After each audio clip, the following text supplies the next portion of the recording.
स्वस्ति श्री राधारमणो विजयते। ओम श्री गणेशाय नमः। ओम श्री सरस्वत्यै नमः। ओम श्री गुरुभ्यो नमः। ओम नमो भगवते वासुदेवाय।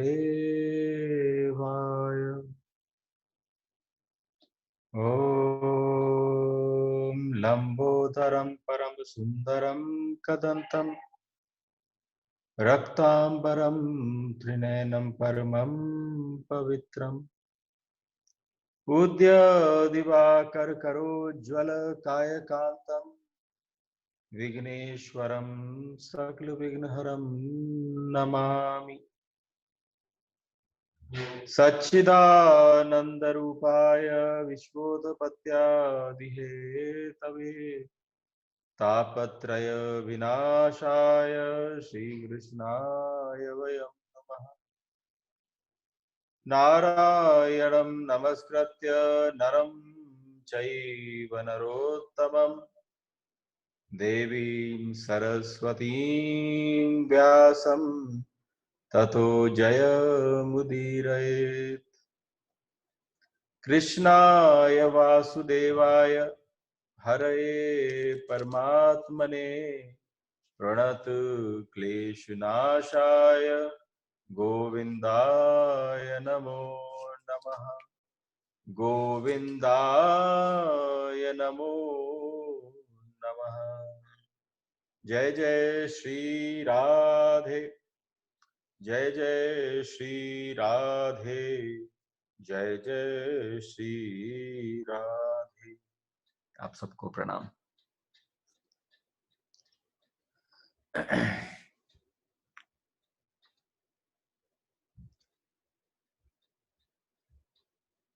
थोड़ी सी जो शास्त्र में प्रवेश से पहले कि आज शीघ्रातिशीघ्र मैं सूत्र ही लूंगा और थोड़ा आज का दिवस ध्यान देना। और एज आई सेड लास्ट में कुछ क्वेश्चंस लूंगा जैसे मैंने कल लिए थे। कल किसी ने मुझसे बहुत सुंदर बात कही कि मेरे समझ में नहीं आया समाना प्राण उदान अपान व्यान। थोड़ा सा एग्जैक्टली जो 5 स्टेजेस ऑफ डेथ हैं, जो शायद जितने भी जीवित हैं सबको ही उसके साथ आमना सामना करना पड़ेगा, उसको थोड़ा सा इलैबोरेट करते हैं। तो वो मैं सूत्र में प्रवेश करने के बाद अंतिम 15 मिनट 20 मिनट में I will be picking it up. तो एनीवे, ऊर्ध्वमूलो वाक् शाख एषोऽश्वत्थ सनातनः तदेव शुक्रं तद् ब्रह्म तदेवामृतमुच्यते तस्मिल्लोकाः श्रिताः सर्वे तदु नात्येति कश्चन एतद्वै तत् यदिदं किं च जगत् सर्वं प्राण एजति निःसृतं महद्भयं व्रजमुद्यत्तं यम एतद् विदुरमृतास्ते भवन्ति। आज विशेष रूप से इन दोनों सूत्रों को लेंगे। ये सूत्र क्या कहते हैं? गीता में भी ऐसी ही चर्चा आई है, पर जो नचिकेत और यम के बीच में संवाद है और जो यम उसको समझा रहे हैं वो कह रहे हैं ऊपर की ओर मूल वाला, ऊपर की ओर जिसका मूल ऊपर हो और नीचे की ओर शाखा वाला, वह प्रत्यक्ष जगत सनातन पीपल का वृक्ष है। इसका मूलभूत तत्व वह परमेश्वर है जो ऊपर है। वही ब्रह्म है, वही अमृत कहलाता है। सब लोग उसी के आश्रित हैं और कोई भी उसे लांग नहीं सकता। यही वह परमात्मा है जिसके विषय विषय में हे नचिकेत तुमने हमसे पूछा है। जिस समय वो ये बोल रहे हैं, एक छोटी सी बात है आपसे इंट्रोड्यूस करने से पहले इस सूत्र को, क्योंकि आम तौर पर जो हमें दिखता है, हमें कैसे दिखते हैं सारे सारे के सारे वृक्ष जिनकी जड़ तो जमीन में है और शाखाएं और उपशाखाएं ऊपर उठ रही हैं। लेकिन ये जो यम बता रहे हैं, ये कौन सा वृक्ष है जिसकी जड़ ऊपर है और उस जड़ से जो फैलाव है वो नीचे की ओर है। सारी शाखाएं, उपशाखाएं, टहनियां, पत्तियां, पुष्प, फल सब नीचे की ओर बह रहे हैं। थोड़ा सा आज ध्यान देने की आवश्यकता है, क्योंकि अगर आप हल्के से भी इधर से उधर हुए तो इस सूत्र को आपको समझ में नहीं आएगा, लेकिन ये जिंदगी में बहुत कारगर साबित होगा, लाइफ में बहुत कारगर साबित होगा। आप खड़े हैं किसी सरोवर के किनारे, कोई वृक्ष खड़ा हो सरोवर में, तो प्रतिबिंब बनता है। प्रतिबिंब कैसा बनता है? वह उल्टा होगा। तट पर खड़े हुए वृक्ष की शाखाएं आकाश में ऊपर की ओर फैली होंगी और तट पर खड़े वृक्ष की मूल जड़ नीचे जमीन में फैली होगी, लेकिन प्रतिबिंब बिल्कुल उल्टा होगा। ऐसा लगेगा जैसे आप किसी भी बड़ी सुंदर जगह पर पहुंचते हैं जहां पर एक वाटर बॉडी होती है। वाटर बॉडी होती है तो जो रिफ्लेक्शन पड़ता है वो बिल्कुल उल्टा पड़ता है। ध्यान रखना इस शब्द को, उल्टा पड़ता है, विपरीत दिखता है। और जब वो विपरीत दिखता है तो प्रतिबिंब कभी भी सीधा नहीं दिखता। प्रतिबिंब कभी भी सीधा दिख नहीं सकता और चीजें जैसी हैं ठीक उससे उल्टी दिखाई पड़ती हैं। आप कहते होंगे कि सही दिखाई पड़ती हैं, लेकिन जितनी भी चीजें हैं वो जैसी भी हैं आपको उल्टी दिखाई पड़ती है, क्योंकि देखना भी एक तरीके का प्रतिबिंब है। आंख भी एक दर्पण है, आंख पर भी प्रतिबिंब बन रहे हैं। अगर कोई आंख के डॉक्टर के पास जाए और उससे मित्रता हो और उससे पूछे तो आंख कैसे करती है? आंख तो उल्टा ही देखती है, लेकिन मस्तिष्क उसको अपने हिसाब से रिफ्लेक्ट और उस प्रतिबिंब को करेक्ट करने की चेष्टा करता है। लेकिन जितना दिखता है सब विपरीत होता है। आंख पर भी प्रतिबिंब बनते हैं और प्रतिबिंब सारे उल्टे होते हैं, सारे विपरीत होते हैं। इस जगत को जैसा भी हम देख रहे हैं, ये जगत ठीक उससे उल्टा है। देखो, सारे जितने भी आप मुमुक्षु जन, जिज्ञासु जन, जैसे कहें कि किसी से आत्मीयता बढ़ जाए, तो मेरी आत्मीयता इस समय प्रत्येक व्यक्ति के साथ बढ़ गई है। इसलिए बढ़ गई है कि इस आत्मीयता के तरफ मैं ऐसे सूत्र जो जीवन उपयोगी हो जाए।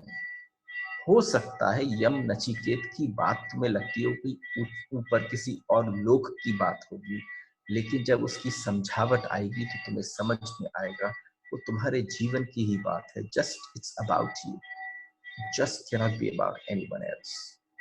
आभास सत्य से विपरीत होते हैं, अपीयरेंसेस थोड़े से अलग होते हैं, सत्य से उल्टे होते हैं। इस मौलिक विचार के आधार पर भारत के मनीषियों ने एक बहुत पुराना प्रतीक किया है। ऊपर सूत्र है, ऊपर की ओर मूल वाला और नीचे की ओर शाखा वाला ये प्रत्यक्ष जगत सनातन पीपल का वृक्ष है। इसका मूलभूत तत्व वह परमेश्वरी है, वही ब्रह्म है, वही अमृत कहलाता है। ऊपर की ओर मूल वाला, यानी हम जो सोचते हो कि हमारी जड़ पृथ्वी में होगी, ऐसा नहीं है। हमारी जड़ कहाँ है? अगर इसमें थोड़ा सा चैतन्य आ जाए तो आप सब पाओगे कि आपकी जड़ ऊपर है। जो फैलाव है, जो ये संसार दिख रहा है, जो ये पृथ्वी दिख रही है, ये सब उसी मूल से निकला है, सजल मूल जिन सरितन नाही। तो हमारा मूल कहां पर है? मूल बहुत सजल होना चाहिए, मूल बहुत इनफाइनाइट होना चाहिए, मूल में कभी कोई कमी नहीं होनी चाहिए, मूल किसी पर डिपेंडेंट नहीं होना चाहिए, मूल किसी के बीच में माध्यम के मार्फत आपके पास नहीं आना चाहिए। मूल इतना सुदृढ़ होना चाहिए। हम जो भी देखते हैं उसमें जड़ें नीचे की तरफ, शाखाएं ऊपर की, लेकिन यम सूत्र नचिकेत को कहा गया, ये यम कह रहा है कि ऊपर की ओर मूल है और नीचे की ओर जो है वो सारी शाखाएं। हम सोचते हैं कि मृत्यु जीवन का दुश्मन है। समझना, I had to literally prepare this because I wanted it to be more simple as possible. And when I was sitting down with this sutra, I wanted to talk about extremes. Extremes, life and death are extremes. अंधकार और प्रकाश are extremes. तो आइए connect करते हैं extremes को और इस सूत्र में प्रवेश करते हैं। हम सोचते हैं मृत्यु जीवन का दुश्मन है, लेकिन सत्य बिल्कुल विपरीत है। मृत्यु के बिना जीवन नहीं हो सकता।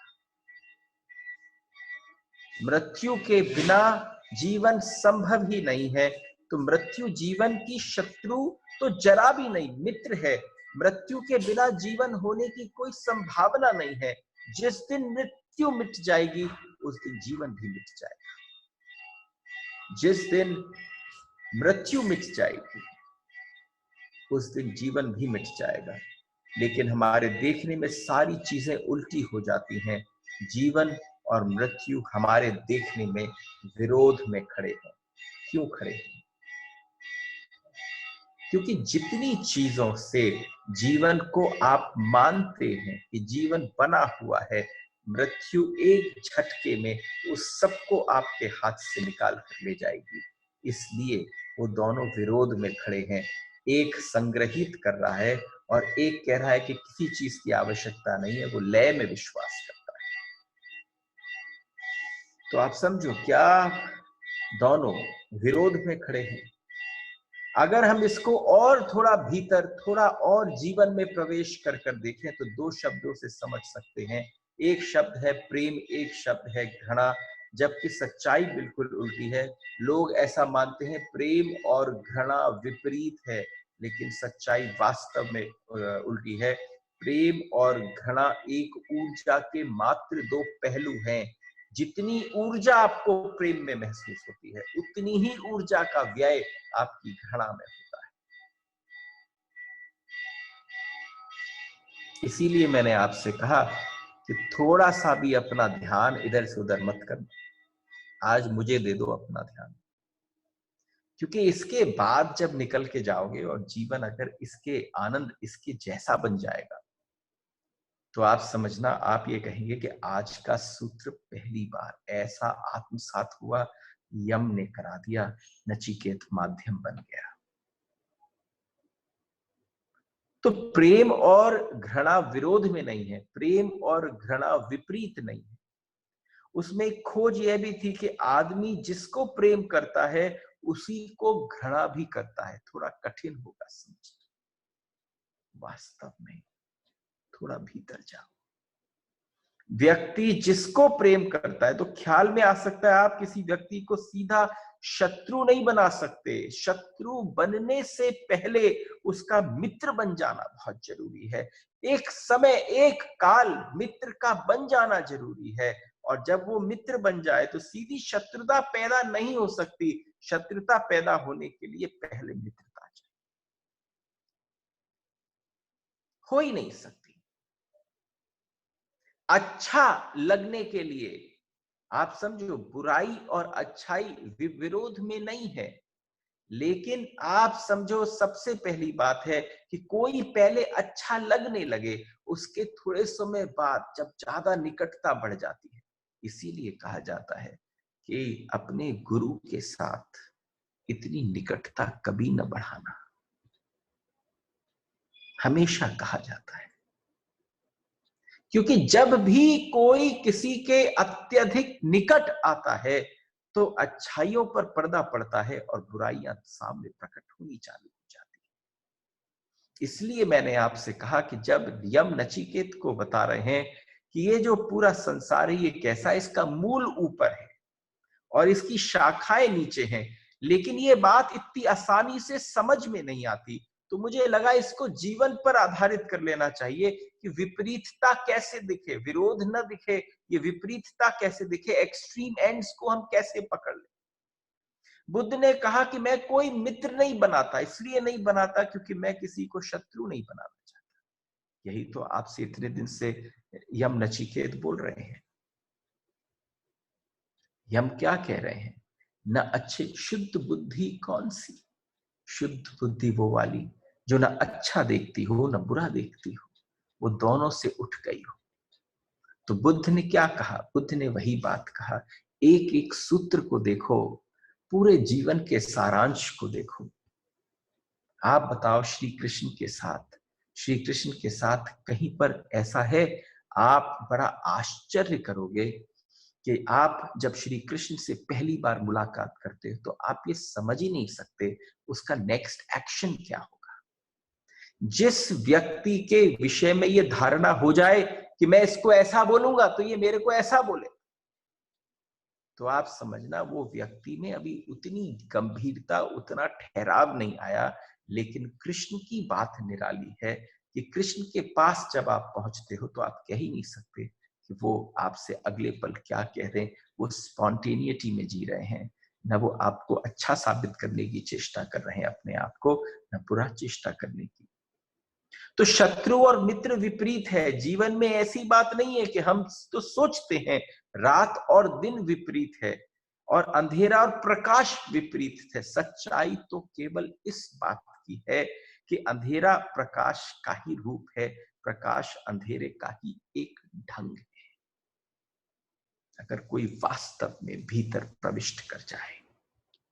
देखो, हमसे लोग कहते थे कि जब जब कोई साधारण स्टोरी टेलिंग होती है तो हमेशा लगता है कि वेदांत की तरफ रुख करें। तो वेदांत में क्या होता है? वेदांत तुम्हारा मन मथनी बन जाती है। रई चलाते हो ना, रई का तो फैशन चला गया, अब तो सब मिक्सी से होता है। लेकिन अगर छोटी सी एक बात समझो, मन की मथानी, अपनी मन की मनीषा में इस सारे मनोमंथन को लेकर जब आप मंथन करना प्रारंभ करते हो, तब आप पाते हो कि आप उस समय पर, तो जब भी मनोमंथन प्रारंभ हो तो समझना कहीं वेदांत का कोई सूत्र जो है वो तुम्हारे भीतर घर कर गया है। अगर जगत से अंधकार पूरी तरह से मिट जाए तो हमारी साधारण बुद्धि कहेगी कि सब तरफ प्रकाश ही प्रकाश हो जाएगा। लेकिन ध्यान रखना, अगर उपनिषद के पथ के पथिक हो चुके हो, वेदांत के पथ के पथिक हो चुके हो, तो आप समझ लेना जिस दिन प्रकाश जाएगा, जिस दिन अंधकार जाएगा, उस दिन प्रकाश भी चला जाएगा। सारी कीमत उस प्रकाश की उस अंधकार के ऊपर व्याप्त है, सारी कीमत उस छाया की उस बाहर धूप के ऊपर कायम है, सारी घृणा जो है वो प्रेम के ऊपर कायम है, सारी चीजें विपरीतता में ही आनंद दे रही।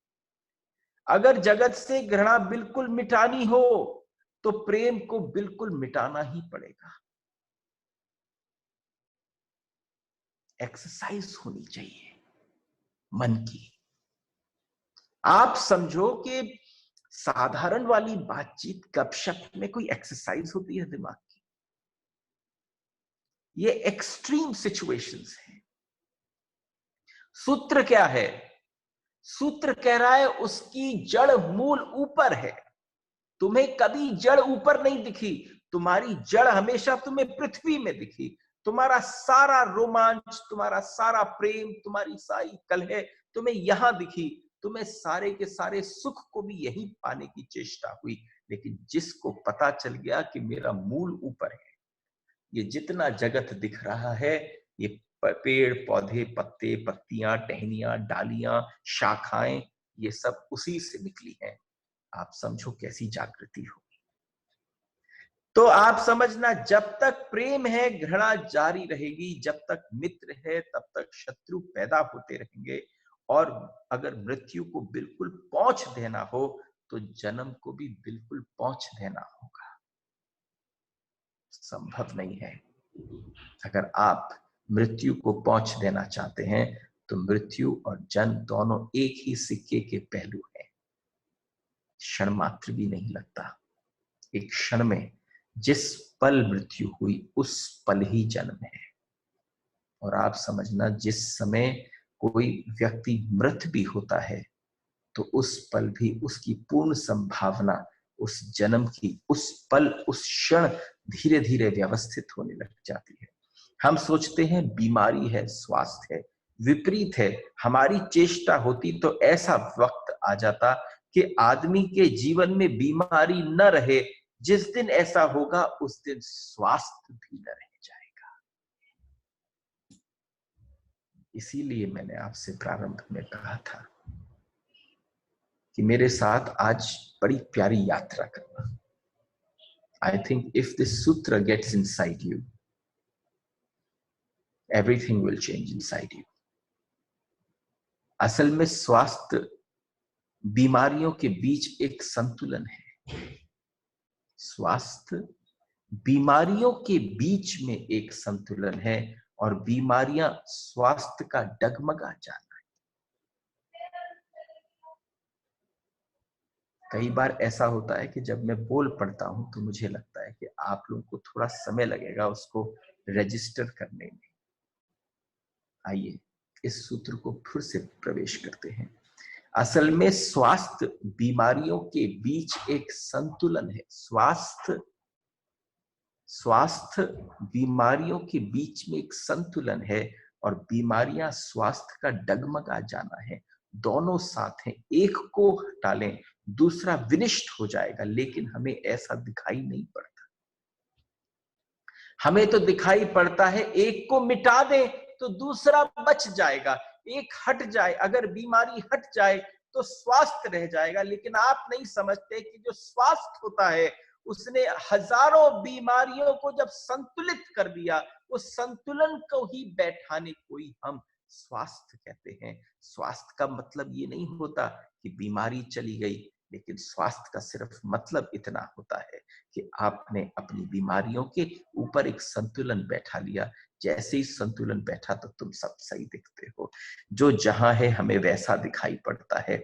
ऐसे देखें, जहां मनुष्य को सुख दिखाई पड़ता है वहां अंत में दुख हाथ लगता है, लेकिन मन कहता है जहां सुख दिखाई देता है वहां सुख होगा, खोजने पर दुख हाथ लगता है। यही हमारी प्रवेश करने की नीति है, यही हमारे रिश्ते में प्रवेश करने की नीति है। हमें दिखता है यहां पर सुख होगा। आप समझना, कोई आपको पल पल पर किसी चीज को करने से no no this is not correct, this what you doing is not correct, तो तुम 2 4 5 10 दिन चलोगे, उसके बाद उस व्यक्ति को इग्नोर करना प्रारंभ कर दोगे। क्यों? ये हर बात में मेरे को पहले प्रवेश करा देता है, पहली बार में नानुकुर कर देता है, ये टोक देता है, ये मेरे को पहले दुख के दर्शन करा देता है। अरे पकड़ लेना उसे, उसको कस के पकड़ लेना, जो व्यक्ति तुम्हें शुरू में दुख के दर्शन करा दे। क्योंकि वो मजा किस बात का, पूरे समय उनके साथ तुम आनंद करो, पार्टीज करो, घूमो फिरो, सारी सोशल नेटवर्किंग करो, वो तुम्हें सुखी सुख का दर्शन कराए, और जब तुम घर में प्रवेश करो तो तुम्हारे भीतर दुख जम जाए, तो तुम समझना उस समय यात्रा बिल्कुल भिन्न है। ऋषियों ने सूत्र को उल्टा कर लिया है। ऋषियों ने इस सूत्र को उल्टा कर लिया है। उन्होंने कहा जहां जहां दुख दिखाई पड़े वहां वहां प्रवेश करने की कोशिश करना, ट्राई टू एंटर। जैसे ही ऋषियों ने कहा जहां पर आपको ऐसा महसूस हो, थोड़ा भी कठिन लगे, थोड़ा भी क्लिष्ट लगे, आप इसको करते हो, लेकिन जब सामने आता है अवसर तो उसको इजी करना चाहते, तुम्हारे पास भी मौके आते हैं। तुम हर बात को सुख की दृष्टि से देखते हो, मैं कंफर्टेबल किस में रहूंगा। तुम ये नहीं देखते मेरे लिए कौन सी चीज अच्छी हो। तो एक अंतर है, एक डिफरेंस है भोगी और योगी में। हम अलग अलग डिफरेंसेस लेते हैं, इस सूत्र की छाया में देखते हैं what is the difference between भोगी एंड योगी। भोगी हम उसे कहते हैं जो सुख के आभास से सोचता है। भोगी वो है जो सुख के आभास से सुख खोजता है, जो खोजने के लिए सुख चाहता है, खोजने के मार्ग पर निकलता है कि सुख मिले। योगी हम उसे कहते हैं जिसकी भ्रांति टूट गई, जिसने सूत्र को उल्टा कर लिया और उसने कह दिया दुख में कोशिश करता है खोजने की, एक सुख में कोशिश करता है खोजने की, एक दुख में करता है कोशिश खोजने की। दोनों के मार्ग अलग हो जाते हैं। आपको योगी को देखकर कोई आनंद नहीं आता, क्योंकि उसने अंतर मन में जो आनंद पाया है उसको बाहर दिखावे की आवश्यकता नहीं है। जिसने अंदर अभी कोई आनंद नहीं पाया वो अपने आप को बाहर से बहुत सजाएगा, बहुत बार बार तरीके से बताएगा कि मैं ये, कि मैं वो, कि मैं वो। लेकिन योगी होगा जो शांत और मौन हो जाएगा। इसलिए इस बात को, जीवन के सत्य अगर हमें उल्टे दिखाई पड़ते हैं, ध्यान रखो, मैंने बार बार कहा, आज उल्टा पकड़ लेना। जिस किसी ने उल्टे को पकड़ लिया वो यहां से सीधा होकर जाएगा, ये मैं वचन देता हूं, आई प्रॉमिस यू। अगर आपने यहाँ के आज के वचन को, उल्टे को पकड़ लिया, तो आप यहां से निकलेंगे आज तो आप सीधा होकर निकलेंगे। इस बात को, जीवन के सत्य हमें उल्टे दिखाई पड़ते हैं, उनके सारे चित्त, उनके प्रतिबिंब हमें झील की भांति उस वृक्ष में सब उल्टे दिखाई पड़ते हैं। तो इसके पहले कि आप अपने जीवन का दर्शन निर्मित करें, जीवन का पथ चुने, जीवन का गंतव्य चुने, इस महत्वपूर्ण बात को स्मरण कर लेना। आइए सूत्र क्या कहता है, उस सूत्र में प्रवेश करते हैं। इसलिए ऋषियों ने कहा जो वृक्ष तुम्हें दिखाई पड़ता है कि जड़ें नीचे हैं, शाखाएं ऊपर हैं, उससे उल्टा होगा। यानी जो तुम्हें दिख रहा है असत्य है ऋषि की भाषा में। ऋषि क्या कह रहा है? इसलिए ऋषि ने कहा जो तुम्हें दिख रहा है, जीवन के वृक्ष की शाखाएं ऊपर है। रिपीटिशन बार बार क्यों हो रहा है कि जब तुम मेरे से 1 घंटे के बाद निकलो तो तुम बार बार कहो कि what ever is visible, what ever that was around you is false. And then when you know that it is false, then you will realize what is truth. And then that truth will reveal itself the moment you come to know. तो इसलिए ऋषियों ने कहा है, तो ये सिर्फ काव्य प्रतीक है। मैंने जब हमसे कहा गया कि थोड़ा सा इंट्रोडक्शन दीजिए नचिकेत का, तो मैंने कहा सारे उपनिषदों में अगर कहीं कोई पोएट्री है तो वो पोएट्री सिवाय कठोपनिषद के कहीं पर भी नहीं है। क्योंकि ऊपर की ओर मूल वाला जब दिखता है लेकिन वह दिखाई नहीं पड़ता, दिखाई हमें पदार्थ पड़ता है। आपको दिखाई क्या पड़ रहा है? आपको दिखाई सिर्फ पदार्थ पड़ रहा है, आपको परमेश्वर दिखाई नहीं पड़ रहा। आपको उससे जो निकला हुआ संसार है वो संसार दिखता है, जिससे निकला है वो दिखाई नहीं पड़ता। परमेश्वर हमेशा अदृश्य है, पदार्थ हमेशा दृश्य है। जब कोई व्यक्ति जीवन की इस प्रक्रिया को उल्टा करता है तो पदार्थ अदृश्य होने लगता है। इस प्रक्रिया को जो व्यक्ति उल्टा करता है तो उस व्यक्ति को परमात्मा दृश्य दिखता है और पदार्थ अदृश्य होने लगता है। आप हमेशा सोचते होंगे ऐसा क्या भरा पड़ा है यमनचिकेत संवाद में जो लोग केवल चम्मचों में पिलाया करते हैं। अरे आज तो हम उस सागर में बैठे हैं। यहाँ कहा जा रहा है, सीधे सीधा सूत्र कह रहा है, अगर तुमने देखने की प्रक्रिया उल्टी कर ली, अपनी तुमने पूरी दुनिया उल्टी कर ली, तो सारी उल्टी दुनिया तुम्हें क्या दिखेगी? जो घर सीधे खड़े हैं ये तुम्हें उल्टे दिखेंगे, जो पैर सीधे खड़े हैं वो तुम्हें उल्टे दिखेंगे। तब तुम्हें अनुभव होगा ये सब कहां से नीचे निकले हैं, कहां से पनपे हैं, कहां से दृश्य हुए हैं। अरे सीधी सीधी बात है, कि परमात्मा सिर्फ अपने आप को दिखाते दिखाते, आंख की पकड़ में आते आते आते आते प्रकृति बन जाता है, और प्रकृति ही विलीन होते होते, गायब होते होते, आंख की दृष्टि से ओझल होते होते परमात्मा में लीन हो जाती है। ये सूत्र है, उल्टा पकड़ लेना है। इसलिए उस परम अवस्था में ज्ञानियों ने जगत को माया कहा है। इसलिए शंकराचार्य ने कहा कि जगत मिथ्या है, जगत माया है, अगर एक ही सच है, क्योंकि फिर उसको वो जगत केवल झूठा ही दिखता है। आपको सत्य वही दिख सकता है जो आपको दिखे। हम नहीं कह पाते कि ये जगत झूठा है, क्योंकि हमें सब कुछ प्रत्यक्ष दिख रहा है। लेकिन उसको जो प्रत्यक्ष दिखता है, और उसकी बात में बड़ी गंभीरता है, नहीं तो आज हम क्यों चर्चा कर रहे होते। और सबसे बड़ी बात है, जब वो पूछता है, भाई किसी से कोई व्यक्ति पहुंच जाए और अपने अलग अलग विपरीत प्रश्न करे, तो सामने साधुओं को सारे प्रश्न विपरीत ही तो उत्तर देने पड़ते हैं। सारे प्रश्न अज्ञानियों के केवल उनके देखने का ढंग है, केवल उनके देखने का नजरिया है, और जहां उनको पदार्थ पकड़ में आता है, ईश्वर छूट जाता है।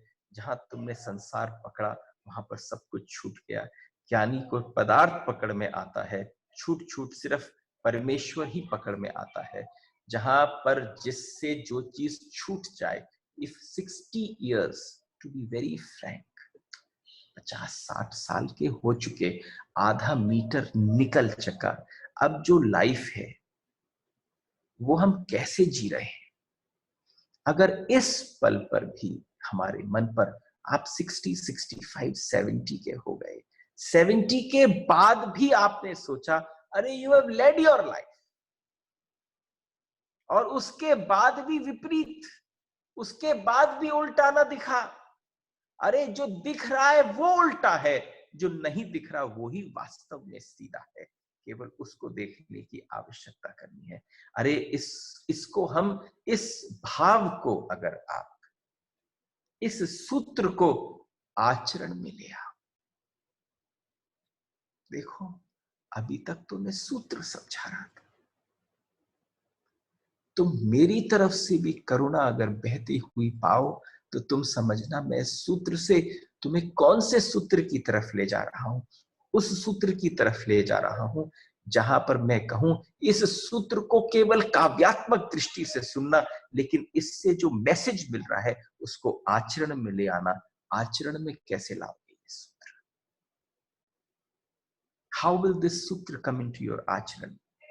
इसका कैसे उपयोग करें? मैंने आपको तात्विक उदाहरण दिए हैं, तत्व के उदाहरण दिए, आचरण में इसका प्रयोग हो सकता है। सूत्र बड़ा कीमती है।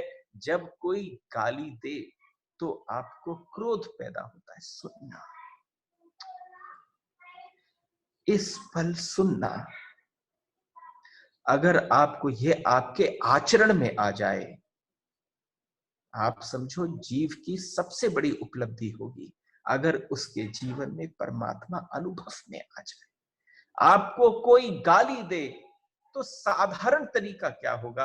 आपके मन में क्रोध पैदा होगा। ये सहज है, प्राकृतिक है, अज्ञानी मनुष्य की स्थिति है। ज्ञानी कहते हैं जब कोई क्रोध करे तो क्षमा पैदा करे।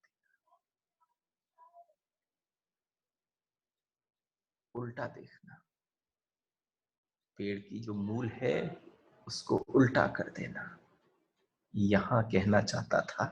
इसलिए सुबह से कह रहा हूं कि ध्यान देना, आज ये सूत्र आचरण में कैसे आ जाए।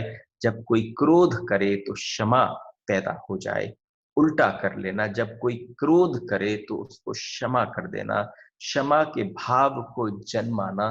तुम उस समय देखना जिस समय तुम्हारे ऊपर कोई चीखे, कोई चिल्लाए, कोई तुम्हें गाली दे, तुम्हारा उस पल, जिस पल तुम्हारे चारों तरफ ऐसी अवस्था उठ रही हो, और तुम उस पल को भी देखना कि तुम उबल रहे हो, और उबलने के साथ साथ पता नहीं उससे भी बड़ी गाली निकलने की तैयारी हो, थोड़े से चैतन्य से भर जाना और उसका उत्तर क्षमा में करना। जा, छोड़ देना, तुझे जीवन रूपांतरित हो जाएगा।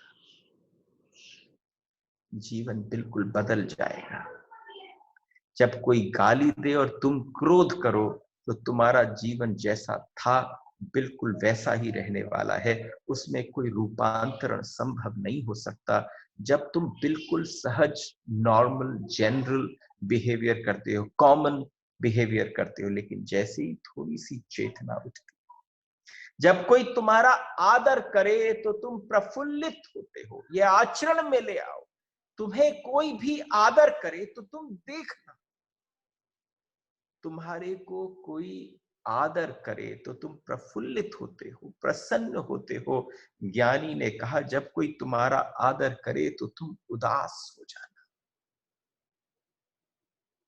ऐसा मैंने क्या कर दिया कि ये मेरा आदर करने को तैयार हो गया। आप उस समय थोड़े से उदास हो जाना कि आपको आदर जो है वो स्वीकार्य नहीं है। किसी वास्तविक संत का आदर कोई मन से करता है, लेकिन आत्मा से करता है। लेकिन अगर कोई वास्तव में संत होगा तो उस आदर को पाकर वो प्रफुल्लित और प्रसन्न नहीं होता। जो प्रफुल्लित और प्रसन्न होता है वो संत नहीं हो सकता।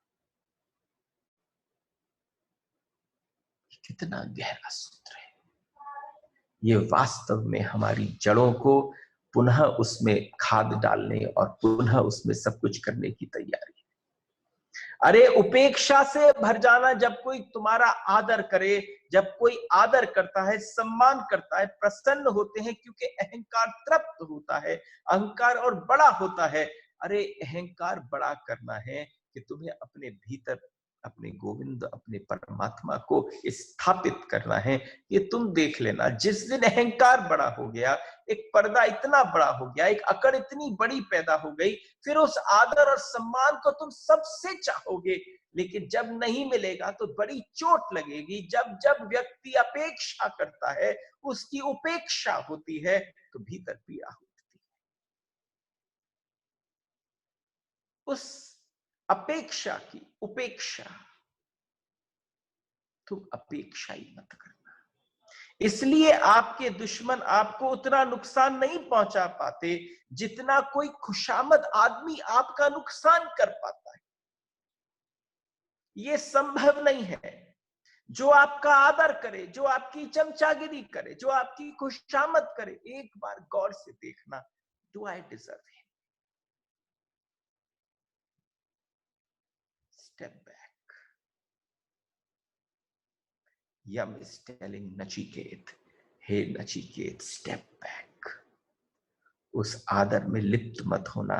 कबीर ने कहा, आंगन कुटी छवाकर जो तुम्हारी निंदा करते हैं, जो तुम्हारे को पल पल कहते हैं, अरे जो तुम्हें ये कहें, जो तुम्हें थोड़ा सा धरती पर ले आते हैं, जिनके पास पहुंचकर तुम्हें महसूस होता है जैसे कि ऊंट के पास, ऊंट किसी पहाड़ के पास पहुंच जाए तो ऊंट को क्या महसूस होता है? वो केवल उस पहाड़ की ऊंचाई को देखता है, क्योंकि अभी तक तो उसे अपने से ऊंचा कोई दिखता नहीं। जिसके पास पहुंचकर ये अनुभव हो जाए, उसके पास सिर्फ करुणा से जाना, सरलता से जाना, प्रभाव दिखा के मत जाना। जिसके पास जाने का मन करे उसमें अहम भी मत रखना कि वो आए मेरे पास, तुम पहुंच जाना। निंदक को नियरे राखिए कहा जाता है। अरे बड़ा आनंद की बात है, तुम प्रशंसकों को अपने पास रखते हो। इस समय आ गया है कि तुम निंदक को अपने पास रखो। उसका मकान अपने बगल में, उसकी गली अपने बगल में, उसका चबूतरा अपने बगल में हो जाए, वो निंदक हो जाए तो बात ही क्या है। जो तुम्हारी प्रशंसा करता है, स्तुति करता है, अहंकार को बढ़ाता है, कोई तुम्हारे तुम्हारे मुंह पर, हाँ समाज के बीच में नहीं, लेकिन कोई तुम्हारे मुंह पर, तुम्हारे सामने आकर तुम्हारी निंदा कर जाए, तो तुम्हें इतना पता है एक जगह है, एक व्यक्ति है जो मेरे अहंकार को विगलित करता है। ये आचरण में आ जाए, ये कॉमन धारणा बन जाए। कॉमन तुम्हारी थोड़ी दूसरी है, आचरण में इस सूत्र का अर्थ होगा कि सहज प्राकृतिक प्रक्रिया मालूम होती है, वह मत करना, उसे उल्टा करना, तुम्हारा जीवन धार्मिक। आप समझो जिस समय वो वृक्ष उल्टा दिखा होगा, मेरे मन के अंदर कितनी चीजें चल गई होंगी कि मैं कहूं कि मुझे सब कुछ उल्टा दिखता है, लेकिन ये उल्टे से मैं अपने जीवन को सीधा कैसे कर पाऊं? ये तभी संभव है जब ये उल्टा आचरण मेरे भीतर प्रविष्ट हो और मैं सीधा हो जाऊं। जिस समय जीसस को सूली दी गई तो जीसस ने उनसे कोई कंप्लेन नहीं करी। जीसस ने क्या कहा? जीसस ने कहा, ये जानते नहीं है ये क्या कर रहे हैं, इनको क्षमा दे देना। अरे तुम अभिशाप देना चाहोगे, कोई तुम्हें मारे तो तुम उसको गाली देना चाहोगे, लेकिन उस समय उन्होंने क्या कहा? इनको क्षमा कर देना परमात्मा, ये लोग नहीं जानते ये क्या कर रहे हैं। अरे अनभिज्ञता में होते हैं सारे, बेहोशी में होते हैं सारे का। पशु शब्द का अर्थ क्या है? पशु कौन होता है? पशु का मतलब जानवर नहीं होता। आप समझो, आपको पशु ढूंढने हो तो आप जानवरों में मत ढूंढो। अगर आपको पशु ढूंढने हो, इंसानों में ढूंढो। पशु कौन है? जो बांध ले, बंधन में पड़ जाए, उसको पशु कहते हैं। जो बंधा हुआ है, जो पाश में है, उसको पशु कहते हैं। क्योंकि ये जिस अर्थ से, जिस शब्द से इसका जन्म हुआ, वो अक्षर है पाश। पाश से बना पशु, यानी व्यक्ति जो व्यक्तित्व किसी चीज से बंधा हुआ हो, चाहे वो क्रोध से बंधा हुआ हो, चाहे वो काम से बंधा हुआ हो, वो व्यक्ति उस पल, उस क्षण पशु ही है। जो किसी भी प्रकार के बंधन से बंधा हुआ हो, पशुता से ऊपर उठना हो, तो प्रकृति को जो सहज रूप से करने को कहे, उसके विपरीत को तुम अपनी साधना समझना। जो व्यक्ति तुम्हें उस बंधन से उठने को कहे, उसको अपनी साधना समझना और धीरे धीरे इसको आचरण में ले आना। तुम मुझसे रोज पूछते हो जीवन कैसे जिए, तुम पूछते हो मृत्यु की तैयारी कैसे करें। अरे ये सूत्र है, आचरण में ले आओ, अपने आप तैयारी हो जाए। एक बार ये आचरण में आ जाए, एक बार एक सूत्र तुम्हारे जीवन में प्रविष्ट हो जाए, तो समझना पूरी की पूरी यम उपनिषद की संवाद जो है वो तुम्हारे भीतर प्रविष्ट हो गया। एक बार तुमने जीवन के साधारण प्रक्रिया को बदलकर विपरीत कर दिया, तो तुम सत्य के जगत में प्रवेश कर गए। तुम उस पथ पर आ गए जहां तुम्हें सत्य का मार्ग मिल गया, और तुम्हारी छाया में भी कोई बैठा होगा। तुम्हारी वाणी भी किसके ऊपर पड़ेगी तो ऐसा लगेगा कि वाणी नहीं पड़ रही है, ये व्यक्ति मुझे नहला रहा है, स्नान करा रहा है। इस आचरण को उल्टा कर लेना। एक बार तुमने बस धारणा विपरीत करने की देर है।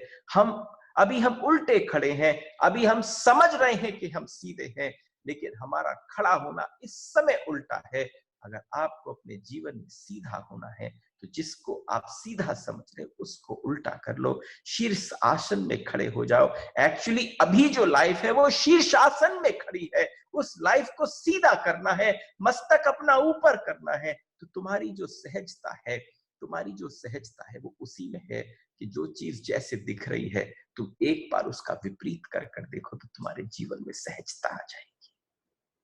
तब तुम्हें पता चलेगा कि मूल जो है वो ऊपर है, सारी शाखाएं दिख रही हैं। क्रोध मूर्छा है, उसके लिए होश की कोई जरूरत नहीं है। सबसे ज्यादा पीड़ित है। एक दिन मुझे यहीं पर किसी ने पूछा था कि थोड़ा बहुत क्रोध के बारे में जरूर कहना, लेकिन मैंने सोचा नहीं आ जाएगा, क्योंकि यम नचिकेत संवाद कैसा है, पूरा अध्यात्म भरा पड़ा है इसमें। और जब अध्यात्म की चर्चा होती है तो आप ये नहीं सोचते ये प्रश्न का उत्तर देना है, ये प्रश्न का उत्तर आ जाएगा। ये जर्नी ऐसी है, अगर तुम्हारे प्रश्न का उत्तर ना आए तो तुम समझना वो अध्यात्म ही नहीं। अभी सिर्फ तुम्हारा संबंध ऊपर ऊपर से हो गया है। लेकिन कोई गाली दे, क्षमा करना, कोई तुम्हारे बहुत आदर करे तो तुम उदास हो जाना, इस प्रक्रिया को थोड़ा समझ लेना और इसको समझ कर प्रवेश करना। Don't behave the way you are expected to behave. Don't behave. मैंने आपसे यही कहा कि कृष्ण से कोई एक्सपेक्टेशंस नहीं रख पाता था। कृष्ण से कभी यह संभव नहीं था कि कोई ये कहे कि हाउ इज इट पॉसिबल। और कृष्ण हमेशा एक ही बात को कहते थे, असंभव है ये बात। आप पहुंच जाओ, आपसे जो एक्सपेक्टेड हो, इसका मतलब क्या है। चलो एक छोटी सी बात पूछता हूं। आप अपने घर में रहते हो, टीवी देखते हो, रिमोट कंट्रोल किसके हाथ में होता है? रिमोट कंट्रोल तो उसी व्यक्ति के हाथ में होता है जो टीवी देख रहा होता है। और अगर थोड़ा ह्यूमर क्रिएट करूं तो हम कहेंगे बच्चों के हाथ में होता है, पति कहेंगे पत्नियों के हाथ में होता है। लेकिन अगर वास्तव में देखें तो टीवी का रिमोट कंट्रोल उस व्यक्ति के पास होता है जो व्यक्ति रिमोट टीवी देख रहा होता है, जो टीवी के साथ रिलेट कर पा रहा होता है। तो आप समझो ये जीवन आपका है, आपका रिमोट कंट्रोल किसके पास होना चाहिए?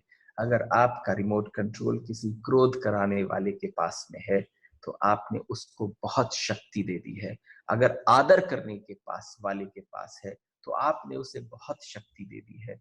अगर किसी खुशामद और चमचागिरी करने वाले के पास है तो आपने उसे बहुत कुछ दे रखा है। आप अपना रिमोट कंट्रोल वापस ले लीजिए, वही करिए जो आप करना चाहते हैं। जिसको आप सीधा मान रहे हैं उसको सीधा ही करिए, लेकिन वो सीधा नहीं है, उसके लिए हल्का सा अपने विचार को बदल कर देखिए, तब ये सूत्र समझ में आएगा। बुद्ध को कोई गाली देता था तो चुपचाप सह लेते थे। मैंने एक दिन आप सबसे कहा था, जब बुद्ध पर किसी ने थूका तो बुद्ध वहीं बैठ गए। बुद्ध ने उससे ये पूछ लिया, आपको कुछ कहना है? सच में अगर कोई आपका तिरस्कार कर रहा हो, कोई आपके साथ बदतमीजी कर रहा हो और आपको लगता है कि मुझे क्या करना, आप उसकी बदतमीजी का उत्तर महाबदतमीजी से दे सकते हो, सहज साधारण बात है। लेकिन अगर आपने उसका हाथ पकड़ कर कहा कुछ कमी रह गई हो तो एक बार पूरी कर लो। अरे जो व्यक्ति बुद्ध के ऊपर थूका तो वहां पर आनंद ने कहा वो आप पर थूक कर चला गया, आपने उसे उत्तर नहीं दिया, मेरा मन था उसका मुंह तोड़ देता। तो उन्होंने कहा नहीं, तुम समझे नहीं, वो कहना कुछ चाहता था, बात अभी अधूरी रह गई, थोड़े समय बाद पता चलेगा। जो व्यक्ति थूक कर गया वो जाकर रात भर सो नहीं पाया, सोया नहीं तो दूसरे दिन सुबह सुबह भागा, आज फिर से बुद्ध के पास आया, बुद्ध के आकर चरणों में लौट गया। और लौटने के पश्चात बुद्ध के पास उसने आके कहा मैं सो नहीं पाया क्योंकि आपने मेरे उस थूक का उत्तर न दिया। तो बुद्ध ने कहा मैं अपना स्वामी हूं, तेरा गुलाम नहीं। क्यों गुलामों की तरह से रह रहे हो, अपने स्वामी बनकर रहो। यही तो ये सूत्र बता रहा है। कितना कुछ आदमी कहना चाहता था। और आप समझना आदर का मतलब क्या है कि जिस समय उसने थूका तो सारा गुस्सा निकाल दिया, उसके बाद वही आदमी अपनी ही आंखों के अश्रु जल से उनके चरण धोने लगा। तो यहाँ पर बुद्ध ने कहा देख ले आनंद, ये अब दूसरी बात कह रहा है, इससे भी अपने आप को जोड़ना मत, इस आदर से एक मत होना, इस आदर से आत्मसात मत होना। मैं कौन सी नई बात कह रहा हूं, ये सारे शास्त्रों में भरी पड़ी है। यही तो कह रहे हैं उल्टा करके देखो। शीर्षासन में खड़े हो, बहुत प्रेशर पड़ गया है तुम्हारे दिमाग पे, थोड़े उस प्रेशर को कम कर लेते हैं। अरे एक छोटी सी बात समझो, मैं किसी दिन आपके घर पर आऊं कथा करने के लिए और अपने पास में एक बैग लेकर आऊं, उस बैग को मैं अपनी गोदी में रख के बैठ जाऊं और आपके साथ बात करूं, आप मेरे साथ बात करें, आप बड़े आश्चर्यचकित हो कि कमाल है महाराज जी, इस बैग को अपनी गोदी से नहीं उठा रहे, अरे इस बोझे को हटाओ। और फिर और कृपा करूं कि उसको उठाकर अपने सर पर रख लूं। आप मेरे साथ बात करते रहो, आप देखो कि कमाल की बात है, ये बैग इनकी गोदी से हट नहीं रहा, ये तो सर पर पहुंच गया। अरे यही तो मैं आपसे कह रहा हूं, इस संसार के सारे जितने भी ये ताप हैं, जितनी भी वासनाएं हैं, इन सबके बोझे को आपने सर पर क्यों रख रखा है? आप क्यों शीर्षासन में खड़े हो गए हो? सारा प्रेशर लहू का आपके मस्तक पर क्यों आ गया है? छोटा सा काम करना है, आपको उस बैग को उठाकर जमीन पे रखना है, आपको अपने बोझे को उठा के बाहर रखना है, आपको सीधा हो जाना है। केवल ये सूत्र इतना सा कह रहा है, बस उतनी ही देर है और कोई विलंब नहीं है, सारे मार्ग प्रशस्त हैं। इसलिए आइए कुछ प्रश्नों को ले लेते हैं। The time is 11:21. We still have 10 minutes. मेरे से कल अंबिका जी ने भी एक प्रश्न पूछा था. उन्होंने मुझसे कहा कि what is the difference between a proper funeral and an electric version of the funeral? Actually, a proper funeral allows you to say goodbye in a good way. You see off that person, that attachment, that belonging with the person. We have always tried to see and taken these shortcuts in life. If you have not done a proper funeral, then, funeral is okay. In 1989, in the Ganga Action Plan, when there were a lot of dead bodies burnt around Ganga, just around that time, this electric cremation came into existence in 1989. And a lot of environmentalists who were working for the Ganga Action Plan at that time, they decided that we should have electric crematoriums, electric burial places where bodies can be brought in. This will be less expensive. And everybody, jumped into the idea, but the Hindu way, the way that the Hindus feel, that if somebody has lived a lot of life with a lot of love, care, affection with you, there's a sense of attachment with you, then you must see to it. आपने जीवन जीते हुए अगर बहुत सारी चीजों का कर्तव्य निर्वाह नहीं किया, तो आप चाहते हैं कि जो लास्ट के मेरे डेज हैं उसका मैं पूरी तरह से निर्वाह करूं. क्यों? क्योंकि ये कहा जाता है, if the soul is not treated well, I'll tell you one thing. Which souls? Basically, if you really want to get rid of the dead body, suppose somebody is sick, and the person who's sick starts knowing that everybody wants me to die, then we use a very sophisticated language for that. The sophisticated language that we use for that person is, oh, he is in too much pain. I pray to God that he should leave. Yes, we all say that. But at the same time, create a situation that the soul can easily pass.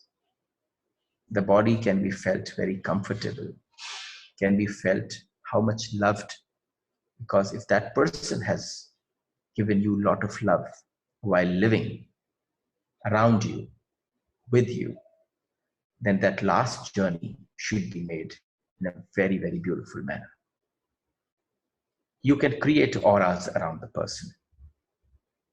Funeral offers continuity and hope for the loving. Funerals provide support system for us. I'll tell you, it's for us, for the shanti that we want for ourselves. I'm telling you, if you have, okay, the Arya Samaji's way, a lot of people get attracted towards it because you get rid of, I'm telling you the word, rid of the dead person in just 3 days' time. But why this entire science of 13 days has been done is because the Udana, there is, I was discussing about the Samana, Prana, Udana, Apana, and Vyana. So these sensory actions and other actions, there are times when certain things takes time to leave. The attachment is too much, or a person has, had an unnatural death through an accident or some other way. Those souls take a lot of time to go. The highest number of days that they can stay is 14 days. So you don't know what has happened, what has gone wrong, what has been incomplete. So I think to do that incomplete, that cycle to be complete, to have a very peaceful life. And I'll tell you one more thing, very interesting. I might take 2 or 3 minutes more, but Nikechi, because 1 or 2 minutes more can be extra. But I want to finish this today. No issue. Yeah. So what happens is, when some young person dies, yes, a young death brings a lot of pain. I have felt it when my wife passed away. But I wanted to be with her at that exact time, the moment as this journey was going on. Everything that was happening around, because that soul, that body, still, because you are made up of 50 trillion cells, all cells don't die when medically you are announced that you are dead. There is a lot of sensitivity. Life wants to hit back and come back. And if soul is all around you, it watches you. The life that you lead after that, if there is a lot of solace in your life, that means there is a blessing which has been, you have been blessed by that soul in such a special way, that the way that that soul wanted to see of, at least respect, at least love, if you have shared that greatest moments with a person, that must be shared at the last time. What is the hurry? We feel we have to quickly get back to work. No, but if you have a lot of conflicting states in mind, if you feel aparad bodha, something has not been done properly, just give the time that is required. So what does funeral allows us to reflect? Funeral also properly done reflects the meaning of life and death for us. I'll tell you something. If somebody dies, and if you can make that person live within yourself, that is one of the most beautiful ways, because that person living within you is definitely in form of memories, but also see what you missed in the person. If you just miss the person, that is the most amazing see off that you can give. Other question that I want to cover, who asked somebody, because this answers Mukulji's question and also Ambikaji's question, which was left yesterday. So a lot of sensitivity has to get into your ceremonies, your involvement, and also with people around you. Why do we say don't eat such food, don't cook something, don't do all these? These are celebrations. If you detach yourself for 13 days, you see how clean you become. It's a cleaning process within yourself. One must go through this. Okay, then five of these samana, prana, udana, apana, and vyana. They wanted a little more explanation because they didn't understood by the terms what does this mean. These are 5 stages of deaths. So when we say samana, samana is responsible for the temperature in the body. It maintains the temperature. The moment temperature goes down of a dead body, that means samana. And what is prana? Prana is respiratory and thought system is prana. So that all things, because the moment your respiration, pranayama, is all about prana. So respiration and thought is all connected to prana. Udana is buoyancy. You weigh about 70, 80 kgs or 50, 60 kgs or whatever. If your weight is around this, you don't know when you walk the stairs, when you jog, you never feel this weight. But all of a sudden, when body is medically told that it has died, what happens? The moment body dies, the buoyancy is gone. That is, udana is gone. And then apan is sensory actions, because still there is a lot of sensitivity in the organisms inside the body. When they leave gradually, it takes time. So we have to see that how much time it takes, because a lot of dead bodies, the hairs grow on their faces and nails grow in their hands if the body is kept for a longer time.